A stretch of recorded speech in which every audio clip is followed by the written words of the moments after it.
बात उस राजनीति के भाईजान की जिनकी बढ़ती ताकत से तमाम सियासी सूरमाओं की जान अटक सी गई है। महाराष्ट्र में 29 महानगर पालिकाओं के नतीजों में एआईएमआईएम ने कमाल का प्रदर्शन किया है।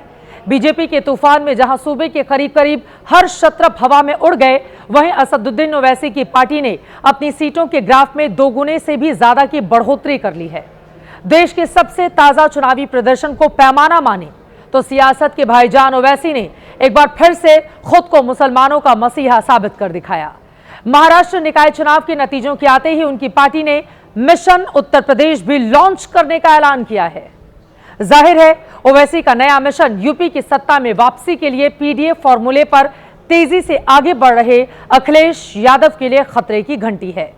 ओवैसी की बढ़ती ताकत मुस्लिम वोटों पर कॉपीराइट समझने वाले कांग्रेस के लिए भी किसी चेतावनी से कम नहीं। एआईएमआईएम यूपी में क्या करने वाली है, ये देखने से पहले महाराष्ट्र निकाय चुनाव के नतीजों में इस पार्टी के प्रदर्शन का अंक गणित आपके सामने रखते हैं। महाराष्ट्र की 13 महानगर पालिकाओं में एआईएमआईएम ने कुल 125 सीटें हासिल की हैं। पिछली बार महाराष्ट्र के निकाय चुनाव में एमआईएम को सिर्फ 56 सीटें मिली थीं, जिसमें इस बार 123% का उछाल आया है। पूरे महाराष्ट्र में ओवैसी की पार्टी ने शरद पवार की पार्टी एससीपी की 36 सीटों से करीब 3.5 गुना और राज ठाकरे की पार्टी एमएनएस को मिली 13 सीटों से करीब 10 गुना ज्यादा सीटें जीती। महाराष्ट्र के निकाय चुनाव में यूपी की सत्ता के दावेदारों में शुमार समाजवादी पार्टी को जहां सिर्फ 8 सीटें नसीब हुई, वहीं बीएसपी को भी महज 6 सीटों से ही संतोष करना पड़ा। बात अगर बीएमसी की करें तो यहां ओवैसी की पार्टी को 8 सीटें मिली, जो राज ठाकरे की पार्टी को मिली 6, अजित पवार की पार्टी को मिली 3, शरद पवार की पार्टी को मिली 1 और अखिलेश यादव की पार्टी को मिली 2 सीटों से ज्यादा है।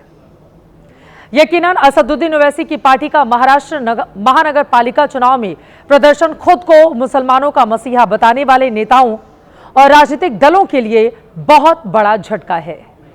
ऐसे में ओवैसी भी उन नेताओं के अब मजे ले रहे हैं जो उन्हें बीजेपी की बी टीम बताते हैं। अब इनका तो कोई इलाज नहीं है। उनको लगता है कि वही जीते तो ही जमहूरियत की कामयाबी है। तो कोई बात नहीं, आप बोलते रहिए, हम अपना कामयाबी का सफर इंशाअल्लाह हमारी इज्तिमाई मेहनत और कुव्वत से तय करते आए और आगे भी तय करते रहेंगे।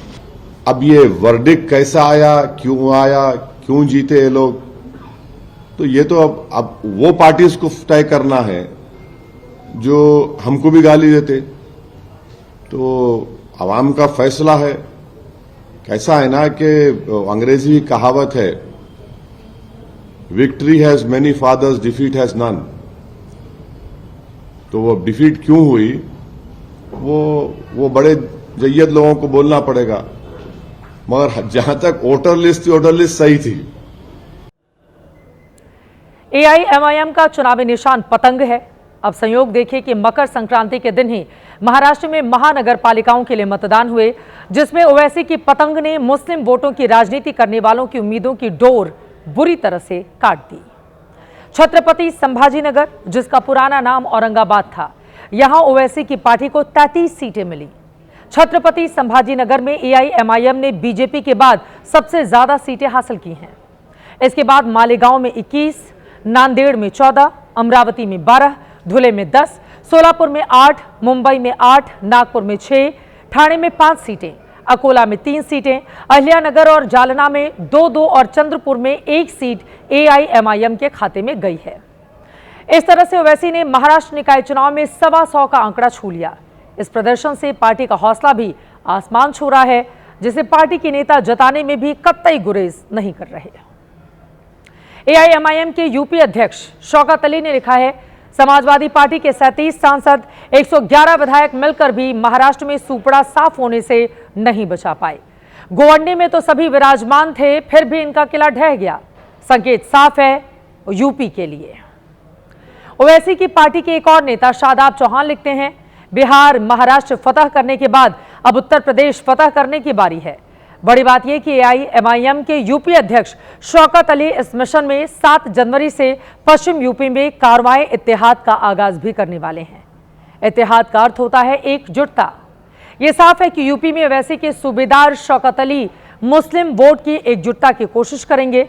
ऐसे में समाजवादी पार्टी के नेता और पूर्व सांसद एसटी हसन तो अभी से 2027 के चुनाव में ओवैसी से गठबंधन की पैरोकारी में जुट गए हैं। किसी भी तरह से वोटों का बंटवारा नहीं होना चाहिए और सांप्रदायिक शक्तियों को सबको हराना चाहिए। एआईएम के भी ओवैसी साहब का भी यही मकसद है कि सांप्रदायिक पार्टियां जो हैं वो ख़त्म होनी चाहिए। अगर उनका वाकई ये सीरियस मकसद है तो हमें कोई ना कोई ऐसा तरीका इवॉल्व करना चाहिए जिससे हिंदुस्तान में सेकुलर वोट, हिंदू मुसलमान वोट आपस में बटे। लेकिन बड़ा सवाल तो यह है कि बिहार और महाराष्ट्र की तरह ओवैसी की पतंग यूपी में भी कामयाबी की उड़ान भर पाएगी, क्योंकि लाख कोशिशों के बावजूद पिछले 2 विधानसभा चुनाव में एआईएमआईएम का प्रदर्शन फिसड्डी रहा है। 2017 में यूपी में ओवैसी की पार्टी ने 403 में से 38 सीटों पर उम्मीदवार उतारे, एक भी सीट ना जीत सके। 37 पर तो जमानत जब्त हो गई। वोट मिले सिर्फ 0.24%। साल 2022 में एआईएमआईएम ने यूपी में 95 सीटों पर कैंडिडेट खड़े किए। सभी की सभी 95 सीटों पर उनकी जमानत जब्त हो गई। वोट मिला महज 0.49%। लेकिन अब एमआईएम का दावा है कि 2027 में उसके पक्ष में नतीजे सोच से भी बेहतर आएंगे, जबकि समाजवादी पार्टी कह रही है कि अब की बार भी यूपी के मुसलमान कहीं नहीं जाने वाले, क्योंकि उनका भरोसा सिर्फ अखिलेश यादव में है। 10 सालों में बहुत कुछ सीखा है और संगठन पे हम इंशाल्लाह बहुत ही मजबूती के साथ काम कर रहे हैं। 2026 का परिणाम ऐसा रहेगा उत्तर प्रदेश में कि लोगों ने सोचा नहीं होगा। हम उससे बेहतर रिजल्ट जिला परिषद में इंशाल्लाह ताला लेकर के आने वाले हैं। मुसलमानों का पूरा विश्वास 2027 में अगर किसी के साथ है तो आदरणीय श्री अखिलेश यादव जी की क़यादत में जो इंडिया अलायंस हमारा उत्तर प्रदेश में है, मुसलमान कहीं नहीं जा रहा है। निश्चित तौर पर महाराष्ट्र में ओवैसी की कामयाबी ने अखिलेश यादव की बेचैनी भी जरूर बढ़ा दी होगी, क्योंकि महाराष्ट्र की 11.5% मुस्लिम आबादी से कहीं ज्यादा यूपी में तकरीबन 20% मुसलमान हैं। और अगर यूपी के मुसलमानों ने ओवैसी को नेता मान लिया तो पीडीए रथ पर सवार होकर अवध जीतने की कोशिश में जुटे अखिलेश यादव का सपना चकनाचूर भी हो सकता है।